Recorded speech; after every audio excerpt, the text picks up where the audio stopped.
Issues Forum that's going to address numerous federal, state, and local legal issues that will arise when marijuana is legalized at one time or another. We're going to be specifically focusing on Proposition 19, which is on the ballot in California this November.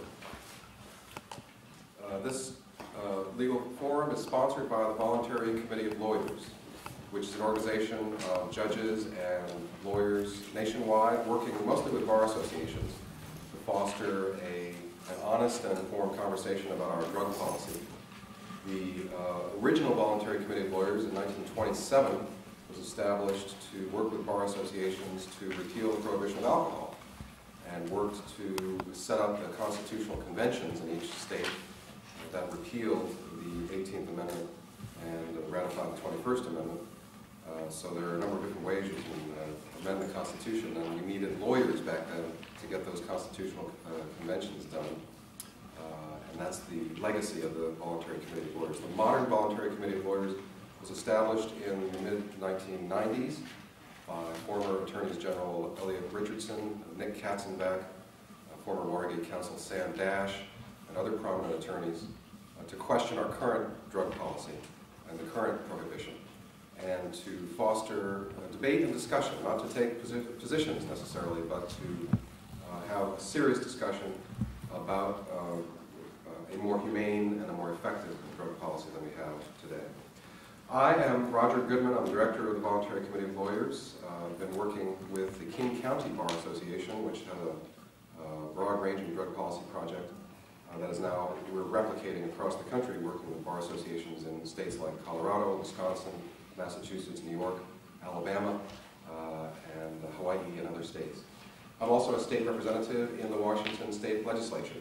I am the vice chair of the House Judiciary Committee, and I'm now becoming even more active in drug policy in the legislature. So I'm a reformer and a legislator. Sometimes I find myself talking to myself. But the political winds are changing, and there's an urgent need for drug policy reform, and I'm taking the lead in my legislature, both in the area of medical marijuana to establish a dispensary system, but also to go all the way, establish a regulatory system that gets marijuana out of the schools and off the streets, and we need to get real about it. So that's just a little bit about myself. Now, I want to thank, first of all, before we proceed, a couple of folks. Tom Ammiano, who is not here yet, he's going to be on the second panel. Assemblyman Ammiano helped to move the venue of this event. We had originally scheduled it for a hotel, which is right now in negotiations with ACLU Local 2, and in solidarity with them, we wanted to move to this location. And frankly, I think it's a better thing because it's more convenient to some of the public officials who are upstairs who will be able to join us. So thanks very much to Assemblyman Ammiano, and also particularly to the Drug Policy Alliance, whose office is a few blocks away from here, and really did help setting this thing up. We are based in Seattle, so it's kind of hard to operate from afar. Now, the question of marijuana legalization has really been in the news lately, nationally. We've had recently the DEA cracking down in Mendocino County, despite legal mechanisms set up by the state, and we have the Mendocino County Sheriff here, who's going to be on the second panel. We have the City of Oakland deciding to start industrial production of cannabis, and a lot of coverage of that recently. And of course, Proposition 19 and the debate on that. Just want to make sure that today's conversation, and it's going to be a conversation, there's very knowledgeable people here in the audience. We don't want to be just talking at you. So we're going to want to foster dialogue. This discussion today is not going to be about whether marijuana is good or bad. It's not going to be about whether marijuana has medical value or not. It's not going to be about whether it's good or bad for the African American community, or how much revenue is going to come in, or all of these other, or whether there's going to be an army of zombies out there who sort of quit their jobs and drop out of school.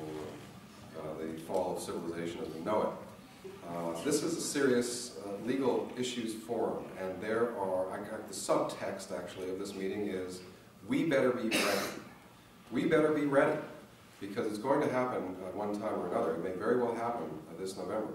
But as lawyers and as professionals, we need to address some serious issues with regard to federal-state conflicts and all sorts of local jurisdictional issues. And that's what we're going to be talking about today. The first panel, I'll just go right into it, actually. The first panel is going to discuss the larger constitutional, almost philosophical questions of the conflict between federal and state law. We've heard from gubernatorial candidate Jerry Brown that we can't enact Prop 19 because federal law doesn't allow it. And we can't be enacting an initiative that violates federal law. We've also heard from Senator Feinstein the same thing, that it's a jumbled legal mess or something like that. And so those who are running for office are pulling out that card and saying, well, federal law doesn't allow it, so we can't do it. And that is really the meat of the conversation of this panel that we're about to engage in. I guess we could set it up with a scenario. Proposition 19 on November 3rd, well, let's say whatever the certification date is, has a majority vote. And Californians have voted to legalize cannabis according to the terms of the proposition. Well, what does the federal government do? Well, we've already seen that the current administration has turned a blind eye, I guess, to medical marijuana in the state, saying, okay, we're going to be hands-off. Although, as we'll discuss in the next panel, the DEA has been sort of picking and choosing. But there's a memorandum from the United States Department of Justice acknowledging that states who have medical marijuana statutes should be free to implement them. What happens if California enacts Proposition 19? Is the federal government going to say, well, California has legalized marijuana, so we're just going to turn a blind eye to the national scheme of marijuana prohibition? It's not likely to happen. And so there would likely be an injunction sought by the U.S. Attorney. And that means that we go to court. And that means that we have to develop arguments on both sides. So I kind of want to launch a conversation here. I don't know who wants to start, maybe with Alan Hopper or whoever wants to begin. I will introduce the panelists in a moment. But this is going to get to the Ninth Circuit. This is going to get perhaps to the Supreme Court of the United States. It's all part of the process of reform. But the rational regulation of marijuana won't take place until these legal issues are fleshed out and in public court. So the panelists on the first panel here are Alan Hopper, who is from the ACLU Legal Reform Drug Policy, actually you've been renamed the Criminal Law Reform Project. Criminal Law Reform Project, was formerly the Drug Policy Reform Project, and top-tier litigator in drug policy. Very, very pleased to have him. Next to him is Robert Hirshon, who is professor at the University of Michigan School of Law and was president of the American Bar Association in 2001, I believe, during 9/11, and had to deal with all that, the Patriot Act and so forth. It was a very interesting experience.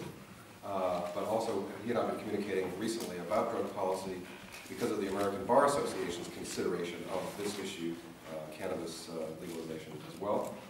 Next to Professor Hirshon is Alex Kreit, a professor from Thomas Jefferson School of Law in San Diego. Long time, was practicing law here in San Francisco, is that right?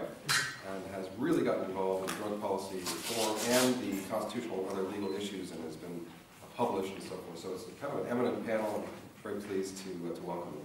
So what happens? Okay, we have the Ninth Circuit, and we have the federal government arguing that this is a clear violation of federal law. The Congress has declared that marijuana as a Schedule I drug has absolutely no value whatsoever, not even medical value.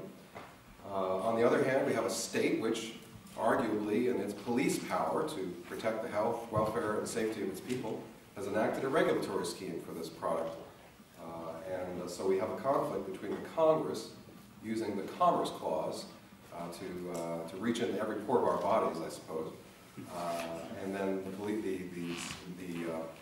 police power of the states' rights, which may just be an artifact of history at this point, if we've seen some of the court cases coming down. So, Alan, do you just want to we're going to have a conversation, and then I'm actually going to invite Robert Raish, who was involved in the Raish case, to make some comments about what he hears, and then we'll launch a conversation with the audience. So, Alan. Sure. Start. Roger, thanks. I wanted to first see if I could just get an idea of who you are, who's in the audience. Can I see show of hands? Lawyers? Almost half, probably. Law enforcement?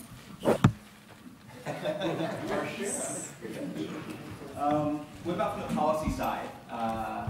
Legislative staff, local representatives, policy wonks, one or two. Folks from the campaign, Prop 19 campaign maybe? Glad to see you here, wonderful. And anybody here also planning to attend the ABA conference? You know, in town for some of that? Okay, good, thanks. So I think a fairly sophisticated audience. I'm not just trying to get on your good side.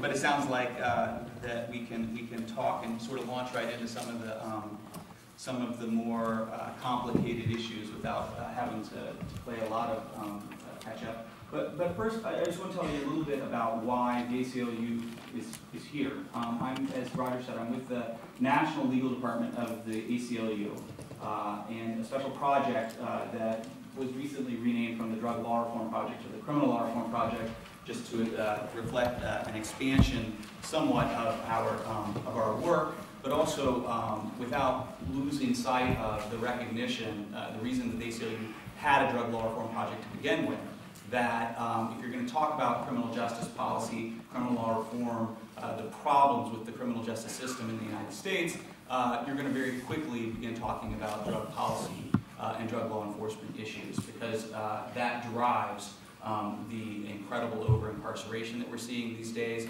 That drives and is a place where you see a lot of the problems with enforcement law, enforcement of these laws, racially discriminatory enforcement of these laws. These are fundamental issues of civil liberties and civil rights, and the ACLU cares deeply about those. You know, and as Roger said or alluded to, I've been involved in some of the litigation over the past 5 or 6 years that has touched on some of, I think, the same issues that would come up in front of the Ninth Circuit